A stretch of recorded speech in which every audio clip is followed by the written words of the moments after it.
धूप से तपती हुई रेत और अरब सागर से टकराती लहरों की गूंज। गुजरात के तट पर खड़ा एक भव्य मंदिर जिसकी चमक दूर से ही आंखों को चौंका दे। इतिहास के पन्नों में इसे कहा गया सोमनाथ, देवों का नाथ। साल था 1025 ईस्वी और उस समय भारत सिर्फ एक देश नहीं बल्कि दौलत का समंदर था।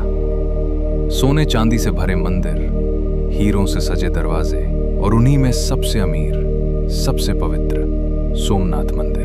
कहा जाता है इस मंदिर में इतनी संपत्ति थी कि दीवारें भी जैसे चमकती थीं। हजारों भक्त रोज माथा टेकते, घंटों की गूंज आसमान तक जाती। लेकिन उसी समय हजारों किलोमीटर दूर एक और नजर इस मंदिर पर टिक चुकी थी। गजनी का शासक महमूद गजनी, एक ऐसा नाम जो सिर्फ सत्ता नहीं बल्कि लूट के लिए जाना जाता था। उसके लिए भारत एक खजाना था और सोमनाथ उस खजाने का सबसे बड़ा ताला। और फिर एक दिन रेगिस्तान की रेत पर घोड़ों की टापों की आवाज गूंज उठी। हजारों सैनिक तलवारें चमकाते हुए सोमनाथ की ओर बढ़ रहे थे। मंदिर के भीतर पूजा चल रही थी, घंटियां बज रही थीं, लेकिन बाहर तूफान आने वाला था। जब गजनी की सेना मंदिर के दरवाजे तक पहुंची तो सामने खड़े थे निहत्थे भक्त और कुछ बहादुर रक्षक। संख्या कम थी लेकिन हिम्मत अटूट। और फिर शुरू हुआ वो संघर्ष जहां आस्था तलवारों से टकरा रही थी, खून से भीगती जमीन, चीखों से कांपता आसमान।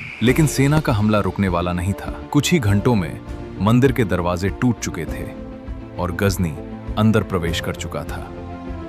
अंदर का दृश्य किसी स्वर्ग से कम नहीं था। सोने से सजे खंभे, चांदी की मूर्तियां और बीच में भगवान शिव का पवित्र ज्योतिर्लिंग। लेकिन गजनी के लिए ये आस्था नहीं, सिर्फ दौलत थी। कहा जाता है जब उसने उस ज्योतिर्लिंग को देखा तो उसे तोड़ने का आदेश दे दिया। हर वार के साथ सिर्फ पत्थर नहीं बल्कि करोड़ों लोगों की आस्था भी टूट रही थी।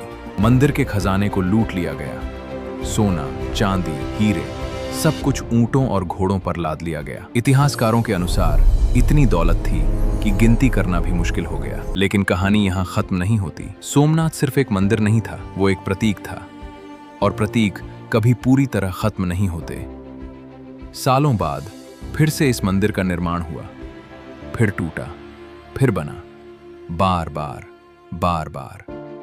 हर बार कोई आया इसे मिटाने और हर बार ये फिर खड़ा हो गया जैसे राख से उठता हुआ फीनिक्स। आखिरकार आजादी के बाद 1951 में इस मंदिर का पुनर्निर्माण हुआ और एक बार फिर सोमनाथ खड़ा था अपने पूरे गौरव के साथ। लेकिन इस कहानी में सिर्फ इतिहास नहीं, एक सवाल भी छुपा है। क्या ताकत सिर्फ तलवार में होती है या फिर उस आस्था में जो हर बार टूट कर भी फिर खड़ी हो जाती है? समुद्र की लहरें आज भी उसी तरह टकराती हैं, हवा आज भी वही कहानी सुनाती है और सोमनाथ आज भी खड़ा है, गवाह बनकर उस लूट का, उस विनाश का और सबसे बढ़कर उस अडिग विश्वास का जो कभी खत्म नहीं होता।